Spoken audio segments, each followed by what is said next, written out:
पाक एनजीओज़ का जो प्लेटफॉर्म है, मुझे लगता है कि ये एक बहुत यूनिक प्लेटफॉर्म है सिविल सोसाइटी ऑर्गेनाइजेशंस के लिए, एनजीओज़ के लिए, डोनर्स के लिए, जहाँ से हमें एक्सेस टू इन्फॉर्मेशन, जो पाकिस्तानी एनजीओज़ को और समाजी तंजीमों का एक सबसे बड़ा मसला है कि उन्हें माली मावनत के लिए और टेक्निकल मावनत के लिए कहाँ देखना है, उनको ये इन्फॉर्मेशन कहाँ से मिलेगी, जॉब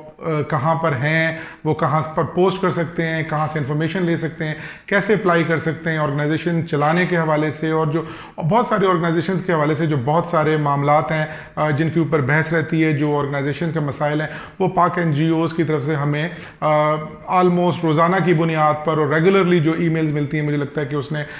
हमें रिसोर्सेज के साथ कनेक्शन में और जो पूरे पाकिस्तान भर में जो हो रहा है उस हवाले से एक बहुत अच्छी सहूलत फराहम की है। हम सबसे पहले जब आते हैं ऑफिस में और अगर पाक एनजीओ की तरफ से कोई ईमेल आई होती है तो सबसे पहले ईमेल जो मैं खोलता हूँ वो यकीनन पाक एनजीओ की होती है। And I am very happy to share with you कि पिछले गुज़िश्ता 2 साल के अंदर कम से कम 3 हमारी ऑर्गेनाइजेशन ने ऐसे प्रोजेक्ट विन किए हैं जिसकी इंफॉर्मेशन हमें पाक एनजीओ की वेबसाइट से मिली।